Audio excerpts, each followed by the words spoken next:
Bem, eu vou começar aqui pela exortação do nosso presbítero Sidney, porque ele estava falando da introdução do Salmo 103, do versículo 1 até o versículo 7, e ele falou coisas belíssimas e muito importantes para a nossa instrução.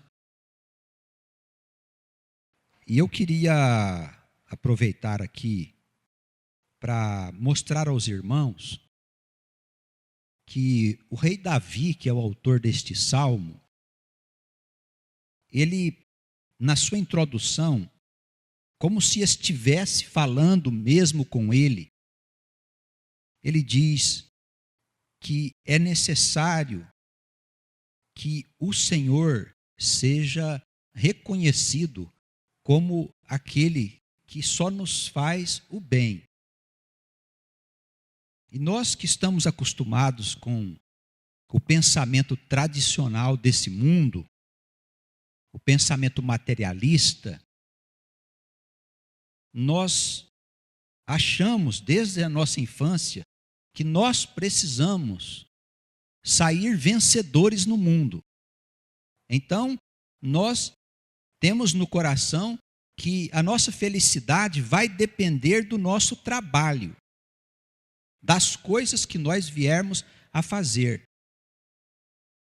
E o homem aprende desde criança que ele precisa lutar pela sua vida, para encontrar a sua felicidade, para ele ter bens, para ele poder criar os seus filhos. E quase todo mundo vive este conceito, mesmo nós que somos cristãos, que andamos nos passos de Jesus, nós achamos que tudo tem que ser resolvido por meio de uma ação nossa, como se nós tivéssemos que fazer acontecer a nossa felicidade.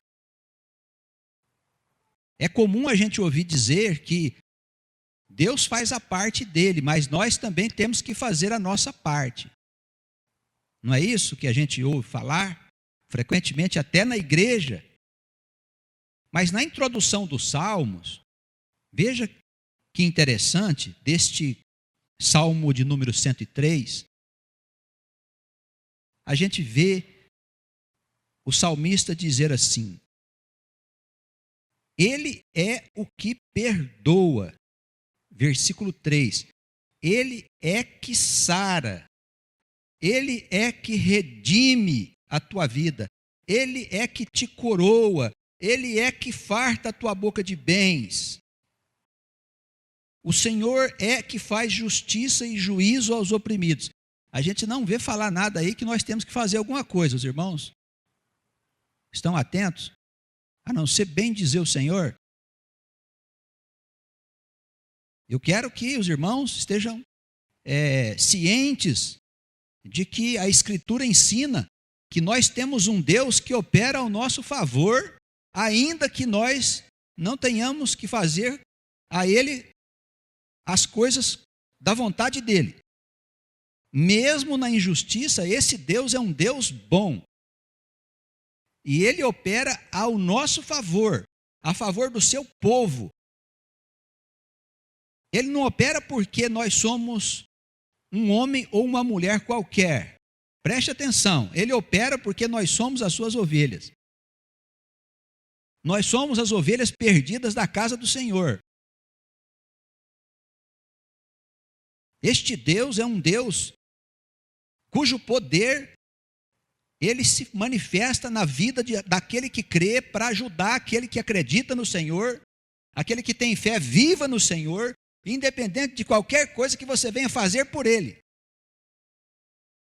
O Senhor Deus não quer a tua oferta, o Senhor Deus não quer o teu dízimo, o Senhor Deus não quer o teu sacrifício, o Senhor Deus não quer o seu jejum, o Senhor Deus não quer que você faça qualquer coisa para Ele.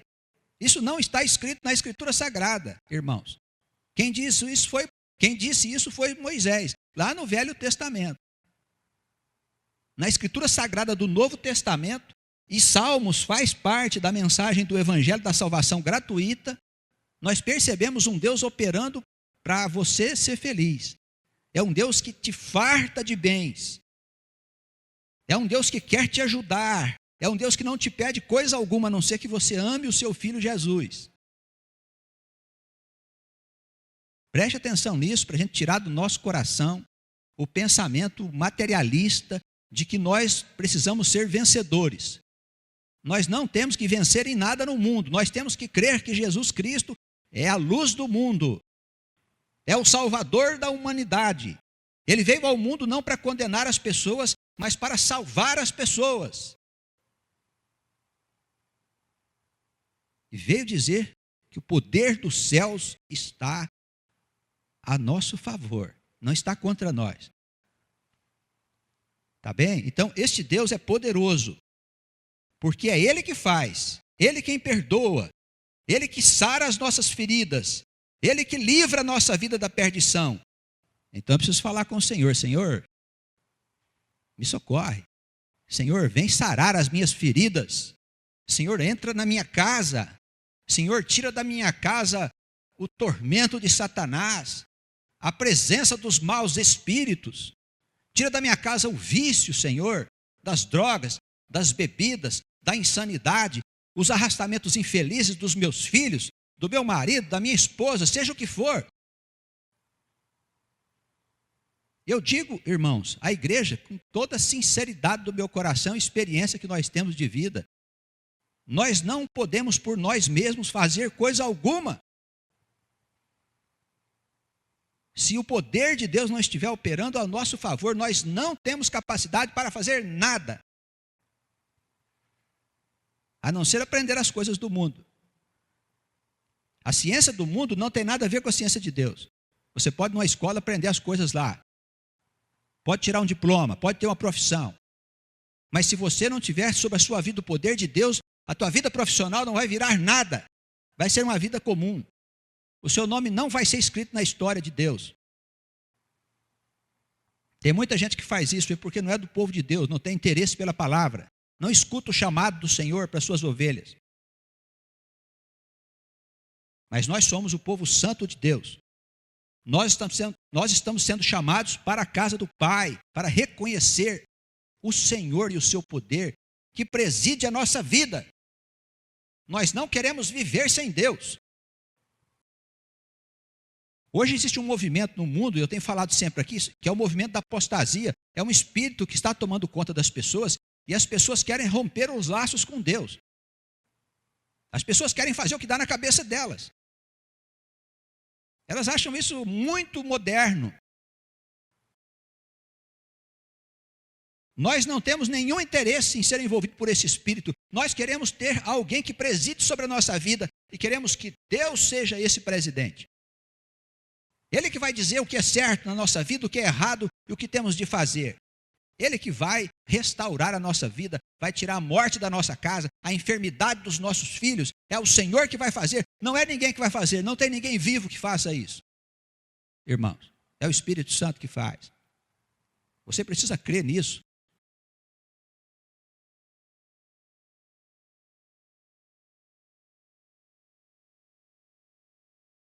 Um versículo chamou a minha atenção.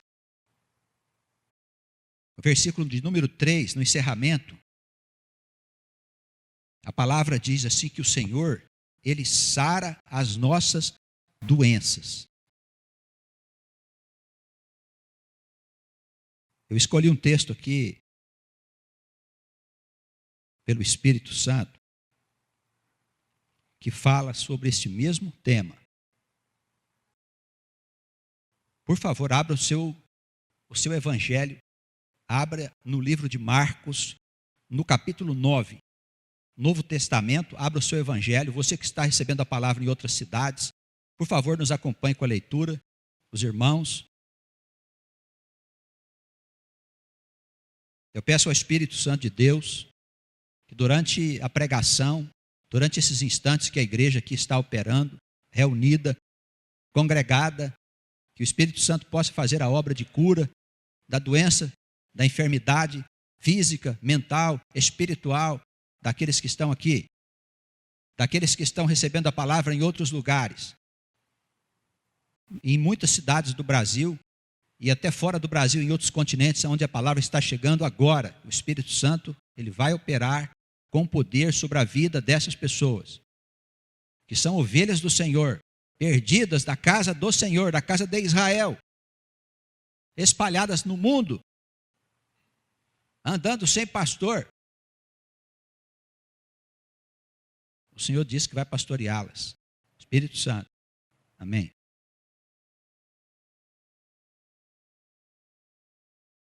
Evangelho segundo Marcos, capítulo 9, versículo 14. Quando o Senhor se aproximou dos discípulos, viu ao redor deles uma grande multidão.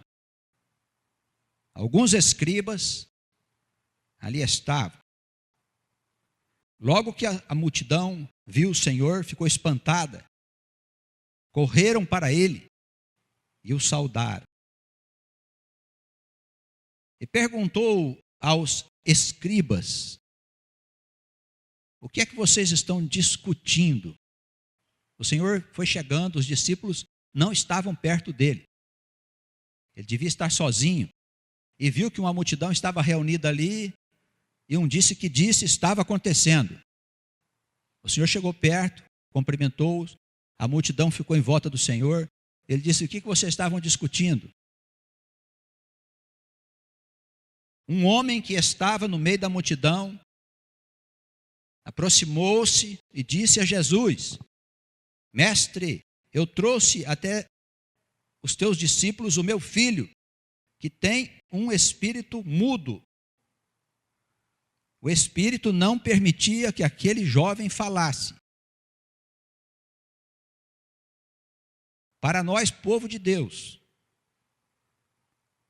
nós entendemos, pelo ensinamento do Senhor, que os espíritos malignos, eles podem trazer enfermidades físicas e mentais. Enfermidades que a ciência do mundo não cura. O Senhor não é contra a ciência do mundo, mas fique claro que na igreja nós não praticamos nenhum tipo de cura ou de ação física, espiritual, que tem a ver com a ciência do mundo. A ciência do mundo tem seu lugar e seu espaço para tratar das enfermidades e devem fazê-lo. A ciência do mundo nasce da ciência do Senhor. Mas na igreja, nós compreendemos pela ciência de Deus que os espíritos malignos podem trazer doenças, podem trazer distonias mentais e comportamentais. Nós vemos pessoas envolvidas com a prostituição. Nas Escrituras Sagradas, é o caso de Maria Madalena, da qual o Senhor tirou 7 espíritos que a atormentavam e fazia com que ela vivesse na prostituição. Amém. 7 espíritos. Maria Madalena se tornou uma das mais fervorosas discípulas de Cristo, o Senhor.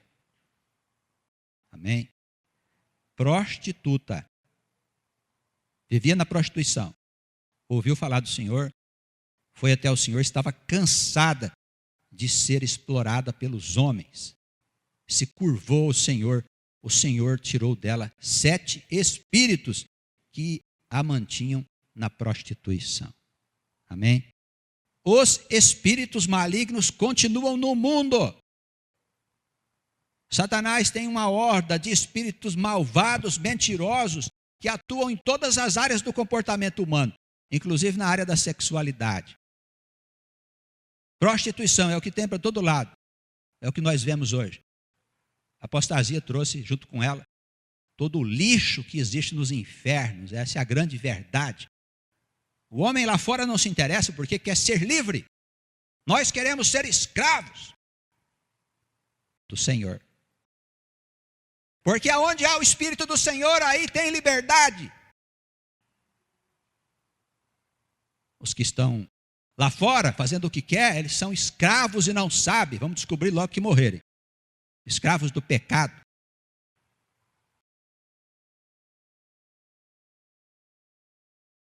E nós temos que abrir os nossos olhos, os nossos ouvidos, para compreender a vontade do nosso Deus. Por que que eles não querem o nosso Deus? porque eles não são ovelhas do Senhor? Não se interessa. Preferem uma seitazinha qualquer, água com açúcar. Preferem um blá, blá, blá. Fazem de conta que estão indo lá, mas na verdade vivem envoltos pelo pecado. Ovelhas do Senhor, nós queremos é que Jesus tire do nosso lombo os espíritos malignos que nos arrastam para o pecado, para as loucuras desta vida, irmãos. Para sermos livres, em Cristo nós temos a verdadeira liberdade. Ora, só um tolo pensa que liberdade é fazer o que dá na cabeça. Só mesmo uma humanidade infantil como a nossa, ainda primitiva, é capaz de acreditar que liberdade é fazer o que se quer. Liberdade tem regras, irmãos. E não foram regras criadas pelos homens, são as regras do Criador. Não é chefe de igreja, não. Não foi papa que escreveu isso, não. Não foi padre que escreveu isso, não. Não foi santo que escreveu isso, não. Não foi nem o Senhor que escreveu isso, porque ele disse: a doutrina que eu vim trazer não é minha, mas é do meu Pai. Nós estamos tratando diretamente com Deus, irmãos. Essa palavra é dele, não é de ninguém, não. Ah, não quero ouvir o Senhor, tá? Então fica à vontade. Não quer ouvir o Senhor? Não. Ah, tudo bem. A gente se vê lá na frente.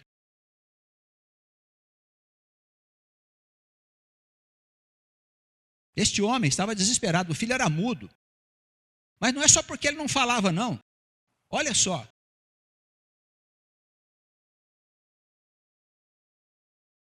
Ele disse assim para o Senhor: Senhor, de vez em quando este espírito, ele apanha o meu filho e despedaça-o no chão. Meu filho cai no chão, fica espumando a boca, arranja os dentes, vai se definhando. Esse pai devia estar desesperado. E eu disse aos seus discípulos para que eles expulsassem esse demônio, esse espírito maligno, e eles não conseguiram. Aí Jesus disse: mas que geração incrédula. Versículo 19. Falta de fé.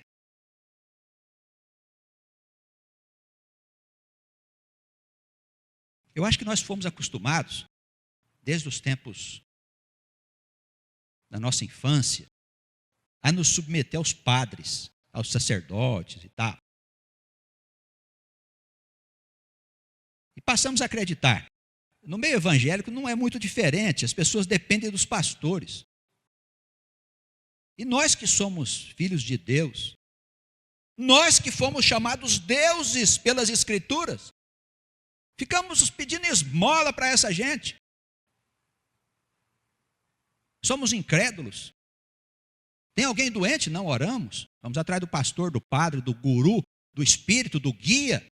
Não oramos, porque não temos fé. Somos incrédulos. Alguém está deprimido? Não oramos. Vamos atrás da medicina tradicional, vamos tomar remédio. Eu nem sei, irmãos. Eu acredito na medicina. Eu sei que muitas depressões são provocadas por desequilíbrios químicos, etc, etc. Mas eu fico até meio assim, a gente já está meio velho, né? Você vai no médico A, B, C, D, parece que eles dão os mesmos remédios para a gente, irmão. Não é verdade? É a mesma medicação, aquilo não tem novidade. Sabe? Vamos trazer novidade para dentro da nossa casa por meio da nossa fé. Vamos deixar de ser pedinte na casa do Senhor? Vamos pôr a mão sobre aquele que está deprimido e vamos clamar a Deus que aquele mal possa sair da pessoa, com convicção verdadeira de que o poder maior está sobre nós. Amém? Deixe de lamúrias. Faça alguma coisa. Jesus disse: ó, geração incrédula. Quantas vezes nós agimos com incredulidade, como se nós estivéssemos ainda bebendo leite, no dizer de Paulo. Não queremos conhecer as coisas invisíveis porque temos medo. Mas os espíritos malignos estão aí nos atormentando no invisível. Não deixa nós dormir em paz, incomoda a nossa família, prostitui as nossas crianças. E nós seguimos. Seguimos, até a hora que dá uma grande confusão. Vamos deixar, de uma vez por todas, dessa incredulidade. Nós não somos um povo qualquer. Nós não somos pessoas da rua. Nós somos pessoas que estamos em busca de Deus, em busca da nossa casa, em busca da nossa verdadeira natureza. Nós queremos encontrar o nosso verdadeiro pastor, que é Jesus. O único pastor verdadeiro. Nós somos as suas ovelhas, irmãos. Se eu aceito isso no meu coração, hoje, agora, a partir de agora, eu saio da igreja, eu saio acompanhado pelo Espírito Santo. A minha vida está sob o cuidado dele.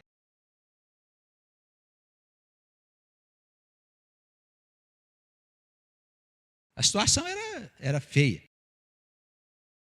Os discípulos não tinham conseguido expulsar o demônio do menino. E aí os incrédulos estavam ali em volta, todo mundo ali. E aí, por que vocês não conseguiram, não deram conta? Vocês não são lá de cima? A situação estava feia, ainda bem que o Senhor chegou.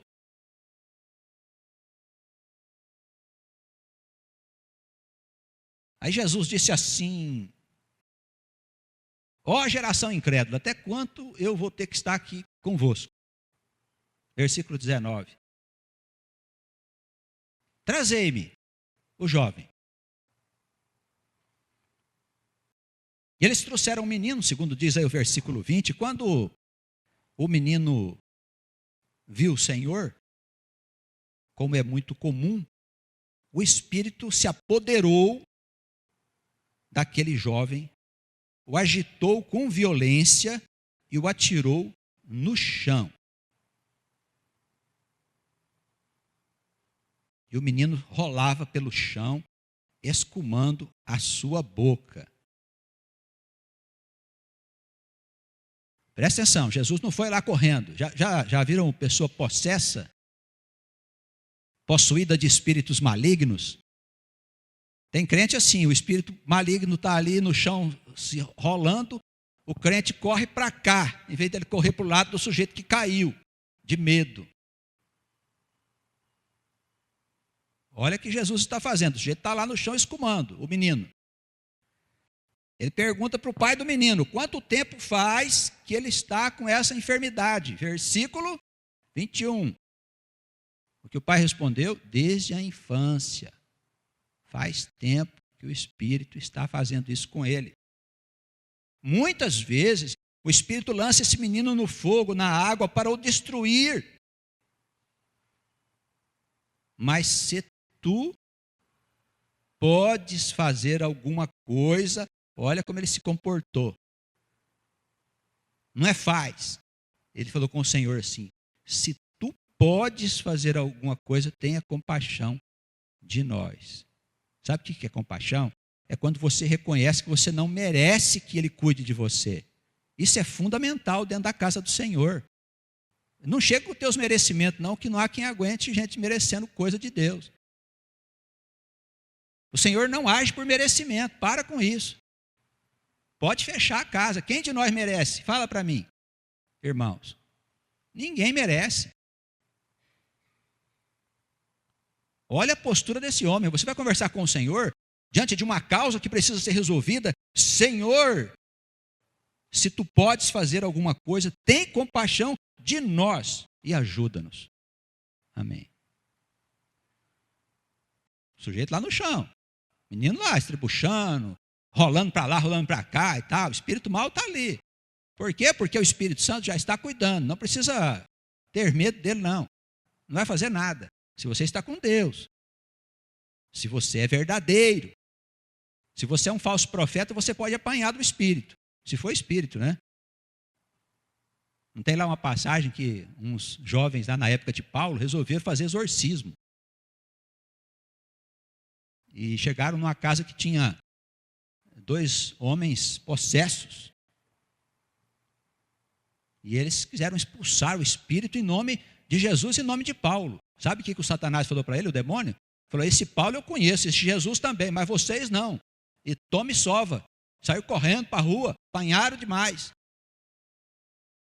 Se você é verdadeiro, não estou dizendo santo, se a tua fé é verdadeira, a tua confiança no Senhor é verdadeira, pode conversar com a família, deixa o sujeito estribuchando no chão lá. O Espírito Santo já está cuidando dele. O que está acontecendo? Quanto tempo isso se passa? Para você ter uma ideia do mal que está sobre aquela vida.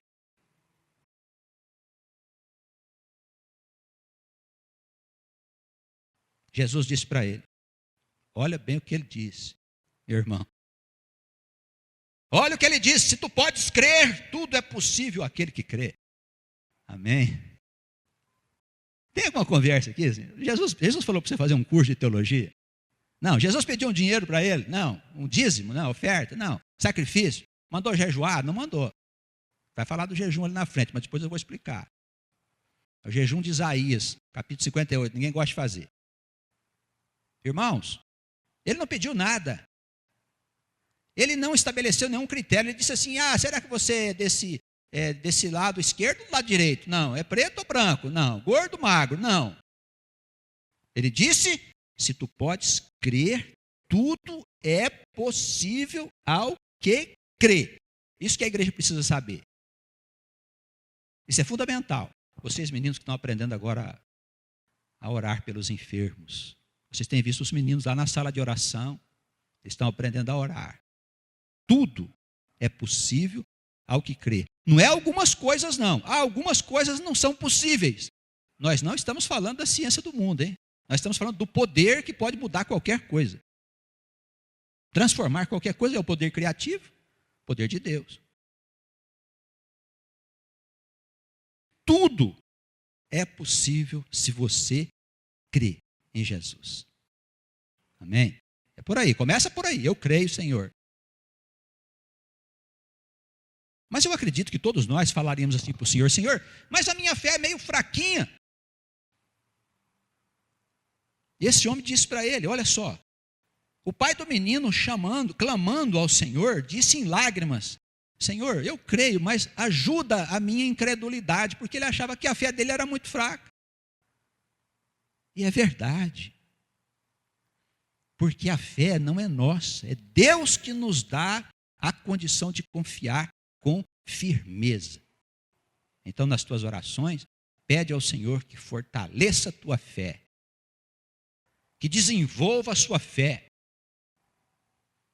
para você poder afastar o espírito maligno daquele menino, daquela pessoa que está ali perturbada. E você o fará em nome de Jesus. Ele não fica, não, ele não pode ficar. Você não está falando em teu nome? Você não está falando do poder que você tem? Você está falando do poder de Deus. Você está falando daquele que tem poder sobre os espíritos malignos, que venceu a morte e os infernos. Ele diz ao Satanás, sai, e o Satanás sai. Nós estamos falando em nome dele. Ele dizia tantas coisas. Ele dizia para a enfermidade, sai, a enfermidade saía. Ele dizia para o leproso, fique limpo. A carne dele se reconstituía na frente de todas as pessoas. Ele dizia para o aleijado, levanta, ele levantava. Certa feita um sujeito chegou e disse, mas quem é você para perdoar pecados? Ele disse, o que é mais fácil fazer? Dizer, seus pecados são perdoados ou levanta e anda? Levanta e anda. O sujeito levantou e andou, desentortou na frente de todo mundo. Aleluia. Amém. Isso aqui é poder. Tem explicação? Não tem explicação. É o poder de Deus que transforma qualquer coisa que estiver diante dele, se ele o quiser. Nós estamos falando em nome desse Jesus. Sai em nome do Senhor, ele sai. Está com febre? Febre, vai embora em nome do Senhor. Ora, clama ao Senhor, fale com autoridade. A febre sai. Faça isso, experimente. A ciência diria, não, pode ser uma infecção. Pode ser sim. A febre sai. Faça isso. Tá bem? O homem disse, Senhor, ajuda a minha incredulidade. Jesus, versículo 25, vendo que a multidão concorria, repreendeu o espírito imundo e disse a ele, espírito mudo e surdo, eu te ordeno, sai dele e não entres mais. Saiu mesmo, hein? Saiu mesmo.